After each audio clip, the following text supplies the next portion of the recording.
नमः शिवाय, नमो नमः। ओम श्री शिव महापुराणाय नमो नमः। ओम अथ पंचदशोऽध्याय। ब्राह्मण दान की महिमा के प्रसंग में पाताल लोक का निरूपण। व्यास जी कहते हैं,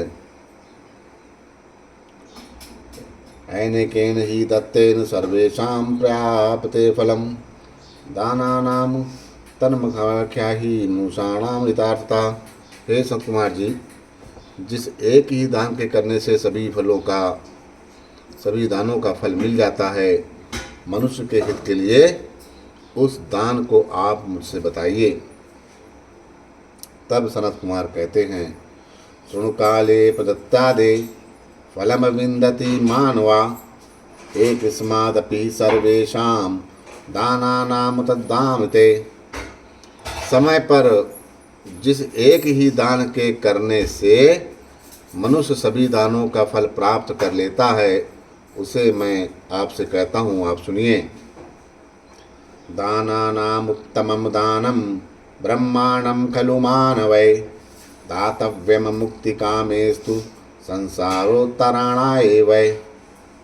सभी दान में ब्रह्मांड का दान निश्चय ही श्रेष्ठ है।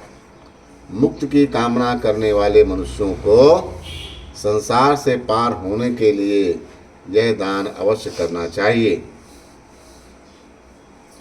ब्रह्मांडे सकले दत्ते यत फलम लभते नरः तदेक भावादिनाप्तोति सप्तलोकाधिपो भवेत्। याव चंद्र विकारो नाभसीवा यावात ईस्तरः मोदनी तावात् सोऽपि नरः स्वाबन्धुवयुता स्वागोकृकस्माकसि।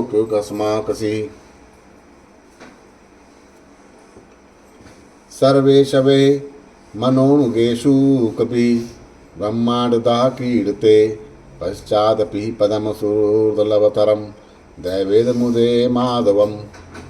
मनुष्य सभी दानों को करने से जिस फल को प्राप्त करता है, उतना ही फल ब्रह्मांड के दान से प्राप्त करता है और वह सातों लोक का स्वामी भी हो जाता है। जब तक आकाश में चंद्रमा एवं सूर्य हैं और जब तक पृथ्वी स्थिर है, तब तक ब्रह्मांड का दान करने वाला वह मनुष्य अपने बंधु बांधवों के साथ संपूर्ण कामनाओं को प्राप्त करके देवताओं के घर स्वर्ग में आनंद पूर्वक क्रीड़ा करता है और बाद में देवताओं के लिए भी अत्यंत दुर्लभ विष्णु पद को प्राप्त करता। तो व्यास जी कहते हैं, भगवान ब्रूहि ब्रह्मांडम यत प्रमाणम यदात्मकम यदाधारम यथाभूतम येन में प्रतियो भवेत। हे भगवान, इस ब्रह्मांड का प्रमाण, इसका स्वरूप, इसका आधार और ये जिस रूप में उत्पन्न हुआ है वह सब मुझे बताइए, जिससे मुझे विश्वास हो जाए। तब सनत कुमार कहते हैं, मुने शृणु प्रवक्ष्यामि यदुत सेधम तु विस्तरम ब्रह्मांडम तत्तु संक्षेपाच्छुत्वा पापात् प्रमोचते। हे मुने, सुनिए, मैं संक्षेप में इस ब्रह्मांड की ऊंचाई तथा विस्तार को कहता हूँ। इसे सुनकर व्यक्ति पापों से मुक्त हो जाता है। यत् कारणम व्यक्तम अव्यक्तम शिवमनायनम तस्मात् संजाते ब्रह्मा द्विधात भूतादिकालता ब्रह्मांडम सजति ब्रह्मा चतुर्दशा भवात्मकम तदिचम कमतदिस्तात् साम साक्षणु यत्नता। इसके कारणभूत अव्यक्त, व्यक्त तथा निर्विकार जो शिव हैं, दो भागों में प्रकृति और पुरुष के रूप में विभक्त हुए उन्हीं काल स्वरूप से ब्रह्मा जी उत्पन्न होते हैं। तब ब्रह्मा जी 14 भुवन वाले ब्रह्मांड की रचना करते हैं और हे तात, मैं क्रम से संक्षेप में उसे कहता हूँ, आप सावधानी पूर्वक से सुनिए। पातालानि तु सप्तैव भुवनानि ततोर्ध्वता उच्छायो द्वि गुणस्तस्य जलमध्ये तस्य च। जल के मध्य में स्थित ब्रह्मांड के नीचे 7 पाताल हैं और ऊपर स्वर्ग आदि 7 भुवन हैं। उनकी ऊंचाई क्रमशः एक की अपेक्षा दुगनी है। तस्याधरा स्ततो नागा साचा विष्णु प्रकीर्तता ब्रह्माणो वचसाम हेतु विभर्ति सकलम त्वदिम। संपूर्ण ब्रह्मांड के आधार शेष नाग हैं, उन्हीं को विष्णु कहा गया है। ब्रह्मा की आज्ञा के अनुसार वे इस संपूर्ण जगत को धारण करते हैं। शेषस्य शेषस्यास्य गुणान वक्तुं न शक्ता देवदानवा योन्नता पठेते सिद्धे देव ऋषि गण पूजता। शेषनाग के इन गुण का वर्णन करने में देवता तथा दानव भी समर्थ नहीं हैं, उन्हें अनंत भी कहा जाता है। सिद्ध देवता तथा ऋषिगण उनकी पूजा करते हैं। शिरा सहस्रयुक्ता सा सर्वा विद्योतेन्दुषा फणामणि सहस्रेण स्वास्तिकाम मलभूषणा मदा गुणते नेत्रोऽसो साग्निश्वेत इवाचला सग विकिरीटिराभीति या सदैव कुंडला। हजार फणों से युक्त वे शेषनाग अपने हजार फणों की मणियों से संपूर्ण दिशाओं को प्रकाशित करते रहते हैं। वे फणों का निर्मल स्वास्तिक का आभूषण धारण करते हैं। वे मद से घूमते हुए नेत्र वाले तथा अग्नि से युक्त श्वेत पर्वत के समान हैं। वे माला मुकुट तथा सर्वदा ही एक कुंडल को धारण कर शोभायमान हैं।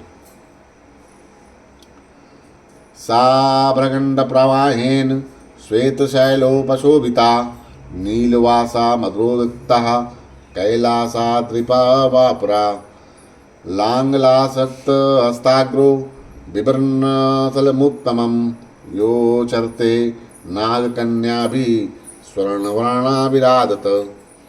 वे आकाश गंगा के प्रवाह से युक्त श्वेत वर्ण के पहाड़ के समान सुशोभित होते हैं। मद से परिव्याप वे नील वस्त्र को धारण करके दूसरे कैलाश पर्वत की भांति शोभित होते हैं। वे अपने आयुध हल में हाथ का अग्रभाग लगाए रहते हैं उस तथा उत्तम मूसल धारण किए रहते हैं। स्वर्ण के समान वर्ण वाली नाग कन्याएं आदर पूर्वक उनकी पूजा करती हैं। संकर्षणात्मा को रुद्रो विशानल शिखोज्ज्वला कला पान्ते निष्मन्ते यदग्भक्त्यो निशिखाय मुहुः दग्ध्वा जगत्त्रयं शान्ता भवन्ति तृणुशुश्रम् आस्ते पातालमूस्था सा शशाचिति मण्डलं बिभत पृष्ठे भूतेशः शेषो शेषगुणार्चिता। वे संकर्षण नाम के रुद्र विषाग्नि की ज्वाला से अत्यंत देदीप्यमान है। कल्प के अंत में उनके मुख से अग्नि की लपटें बार बार निकलती हैं, जो 3 लोक को भस्म करके ही शांत होती हैं, ऐसा हमने सुना है। सभी गुणों से अलंकृत तथा सभी प्राणियों के स्वामी वे शेष अपनी पीठ पर क्षितिज मंडल को धारण करते हुए पाताल के मूल स्थान में स्थित हैं।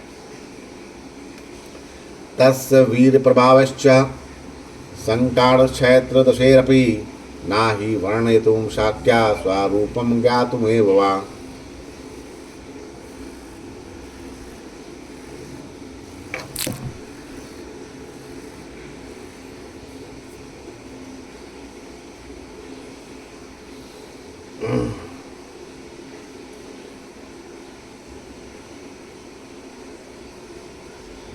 आस्ते कुसुमाममलालेव फणमणिशिखारुणा दैशेषा सकला पृथ्वी कस्त्वद्भिर्वदिष्यति।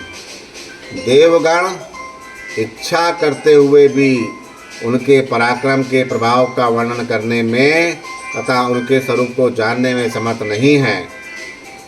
जिनके फलों में स्थित मणियों की अरुणकांत से रंजित यह संपूर्ण पृथ्वी उनके सिरा पृष्ठ में पुष्पों की माला के समान विराजमान है, उनके पराक्रमम का वर्णन कौन करेगा। यदा व्रजम बनते नंतो मुदा गुणतलोचना तदा चलति भूरेशा श्राद्धितयोदिकानना। जब मद से घूंडित नेत्र वाले शेषनाग जी जम्भाई लेते हैं, तब पर्वत, समुद्र तथा वनों सहित यह पृथ्वी डगमगा जाती है। 10,000,000मयमेकं पातालं मुनिसत्तमम् अतलं वितलं चैव सुतलं च रसातलं तलं तलातलं चाग्रेयं पातालं सप्तममतं भूमेरदा सप्तलोका इमे गेयाभिच्चया। हे मुनिश्रेष्ठ, प्रत्येक पाताल 10,000 योजन विस्तार वाला है। अतल, वितल, सुतल, रसातल, तल, तलातल एवं 7वां पाताल माना गया है। विद्वानों को पृथ्वी के नीचे स्थित इन 7 लोकों को जानना चाहिए। उच्चायो द्विगुणश्चेषां सर्वेषां रत्नभूम्यः रत्नवन्तो तथा प्रसादा भूमयो हेमसंभवा तेषु दानवत्तेता नागाना जातयस्तथा निवसन्ति महानागा राक्षसा दैत्यसंभवा। इनकी ऊंचाई एक दूसरे से दूनी है। इन 7 लोकों की भूमियाँ स्वर्णमय है तथा भवन रत्नमय है और आंगन में स्वर्णमय है। उनमें दानव, दैत्य, नागों की जातियां, महानाग, राक्षस तथा दैत्यों से उत्पन्न अन्य उपजातियां निवास करती हैं। प्राह सर्वज्ञ सदम्बा सदो मध्ये पातालनीति नारदा स्वालोकदातिरम्मायाणी तेभ्यो समागतो दिवि। उन पाताल आदि लोक से लौटकर स्वर्ग आए हुए नारद जी भी स्वर्ग की सभा में ऐसा कहा था कि ये पाताल स्वर्ग से भी अधिक रमणीय है। नाना भूषण भूषाश्च मणयो यत्र सुप्रभा आत्कारणीय शुभ्रा पातालम केन तत् समम। जहाँ विविध प्रकार के आभूषणों में विभूषित करने वाले स्वच्छ तथा कांतिमय मणियाँ लगी हैं, उस पाताल के समान कौन लोक है। पाताले कस्य न प्रीतिश्चेतस्य शोभिते दैत्य दानव कन्या भी मुक्ति भी जायते। दैत्य कन्याएं एवं दानव कन्या जिस पाताल लोक में इधर उधर शोभमान हो रही हैं, उस लोक में किस मुक्त पुरुष की अभिरुचि नहीं होगी। दीवार्क रश्मयो यत्रा नामवन्ति विदो निर्षि नाशीत महातपो यत्रा मणिते ज्योत्रम केवलम। यहाँ दिन में सूर्य तथा रात में चंद्रमा की किरणें नहीं होती और यहाँ शीत तथा आतप भी नहीं रहता। यहाँ केवल मणियों के तेज विद्यमान हैं। भक्ष्य भोजना यत्पानानि भूजियन्ते मुदैतृषम यत्र न गायते कालो गातो यापि मुनिषत्तमम्। हे मुनिश्रेष्ठ, यहाँ आनंद मग्न लोग भक्ष्य भोजन अन्नपान आदि ग्रहण करते हैं। यहाँ बीते हुए समय का भी ज्ञान नहीं रहता। पुंस कोलरत्वं यत्र पादानि कमलाकरा नदासारांसि रम्माणि मनोज्ञानं मम्राणि च। भूषणानि यान्ति शुभ्राणि गन्धाढ्यं चानुलेपनं वीणा वेणं मृदङ्गाना स्वाना गेयानि चातुजा। दैत्यारोगैश्च भूज्यन्ते पाताले वै सुखानि च तपसा सम वामनोति दानवै सिद्धमानवै। हे द्विज, यहाँ नर कोकिलों का शब्द सुनाई देता है। कमल तथा कमलों की खान, नदियाँ, रमणीक सरोवर, मनोहर वस्त्र, अतिशय मनोहर अलंकार तथा अनुलेपन, वीणा वेणु मृदंगियों की ध्वनियाँ, गीत तथा नानाविध सुख तथा जिनका भोग दैत्य दानव सिद्ध मानव और नागगण करते हैं, उस पाताल का आनंद बहुत बड़ी तपस्या से प्राप्त किया जाता है। इति श्री शिव महापुराणे पंचमयाम महासंहितायां ब्रह्मांड कथने पाताल लोक वर्णनम नाम पंचमदशोऽध्यायः। इस प्रकार श्री शिव महापुराण के अंतर्गत 5वीं उमा संहिता में ब्रह्मांड कथन में पाताल लोक का वर्णन नामक 15वां अध्याय पूर्ण हुआ। बोलो श्री शंकर भगवान की जय।